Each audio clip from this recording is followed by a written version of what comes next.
Hi, my name is Rachel. Welcome to my channel, Learning with Boys. I have 4 boys and we've been homeschooling for 13 years, and I just want to share a few things with you about raising boys, homeschooling boys. The first thing I do want to mention is how important it is just to pray for your boys or children, whether you have boys and girls. They need a mama that's praying for them with specific needs. I'm sure I know for me, each child is so different and they each have specific needs. And just taking that to the Lord each day will encourage your heart, and I know the Lord will work in their lives. Second, I want to mention play. And I know if you have boys, you know how important that is. And sometimes I feel like when we're doing schoolwork that and they start getting the wiggles, it might just be time to take a break, even if they're in the middle of something.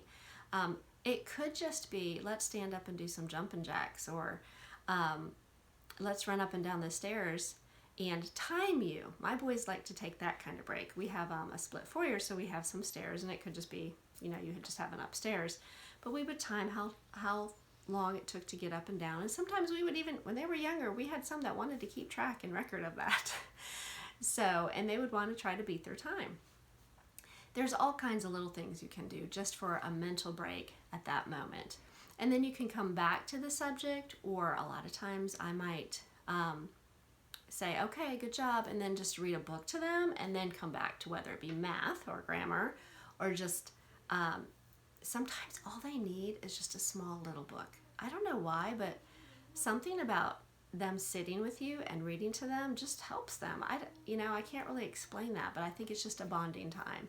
And they know that you care and that you're spending that time with them, and that might help them get back into the subject because you put them as importance, so they're going to turn around, okay, this is important to mama, so I'm going to do the work.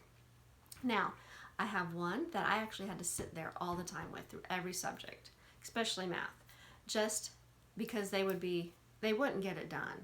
It's like they almost could not focus.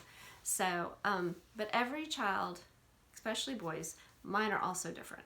Another important thing that has helped me is lists. Whether it be a list for their schoolwork or whether it be a list for chores. My boys anyways, and I just think they're very visual. It helps if they have a check-off list. Like if you tell them to go clean their room, that's not going to happen. They need to know specifics. When they're little, I had to spend a lot of time sitting with them and helping them through it. Okay, this is where we're going to start. We're going to start with getting all the dirty clothes out. We're going to start by picking up the Legos. We're going to start by trash. Whatever, I have to give them an order of what would help them. Now, as they get older, I could just make that list on a piece of paper like this, like a checkoff list. And, but it would have to be detailed, like start here, and then this, and then this, and then they would be able to check it off. Now, I feel like that has helped because I have one boy that extremely needed a list. You could not tell him to go clean his room. He would just walk in and it would just be so overwhelming that he could not think of where to start. And I think it's that way for a lot of things for his schoolwork. You can't just give him a list. He needs to think of the order he needs, and he needs its more specific details of what needs to be done, whether it be problems 1 through 20 or odd problems, or I need you to write this and it needs to be this long. So, and each and every subject and each and every book he has to read, everything had to be written down for him to be able to focus. And I know even my 9th grader right now, he is very diligent about getting his schoolwork done as long as it's listed. He will get it done and he will check it off. But if it's not written down, he just acts like he has no idea what he's supposed to do. So that's where lists come in handy, and especially even with chores. On like a Friday or something, when I have a bigger list of chores to do, I could, even when they were little, I would make a huge list on the white sheet of paper and let them say, I want you each to pick like 5 things that you can do. And I would have to be specific on my list. I would think about each room and the things that needed to be done. And they would claim what is theirs and get it done. So, and that was like a challenge, like a little, I don't know, competitiveness. So, who could get the most done? And we've done different things for chores over the years. Sometimes we've had them, they had their chore charts and they had specific chores they did have to do each week.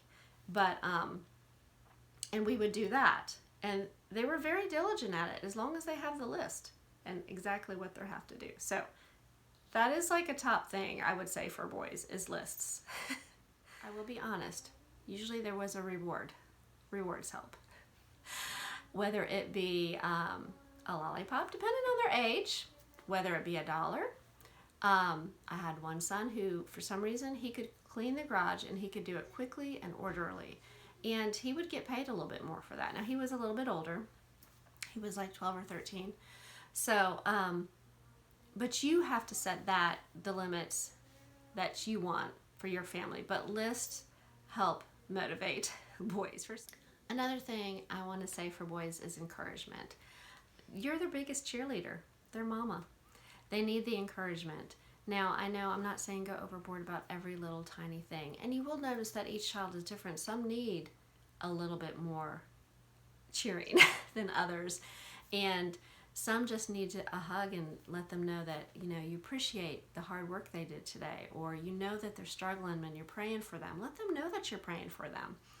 And they'll each need, and you'll figure it out, what they need. And it's hard because we want to know as a mama, what's wrong? Tell me what's wrong. You got to tell me what's wrong or I can't help you. But sometimes they can't even express that. Please remember that. Sometimes they cannot express what is wrong. So you might just have to let that go. But before you let that go, just encourage them by letting them know, I'm sorry you're having a rough day, bud. I'm sorry something's bothering you, but I want you to know that I'm praying for you. Maybe give them a verse of encouragement. And just check on them every once in a while. Let them know that you're there. Let them know you're thinking about them throughout the day. And a lot of that will just be teenage emotions. So, but a lot of times they're just trying to get things figured out in life themselves. So just remember though, they may not, especially in that middle school age and going into high school, they might not be ready to express it. But I will tell you this, encourage them, tell them it's okay, you don't need to know, but you're praying for them. And they may talk to you about it later. They're just not ready. They don't have their words or thoughts together. But be there for them. Okay, I hope that was somewhat helpful to you. If you have boys, one boy, several boys, if there's anything that you are really have a specific question about, please comment below. And if it's something I can either just answer you specifically, or if it's something like I really wish you would show us how to do this, or a video, something about boys, I will do my best to work on that. So I appreciate you all watching, and if you like this type of content, please give it a thumbs up and subscribe. So I hope you all have a great day.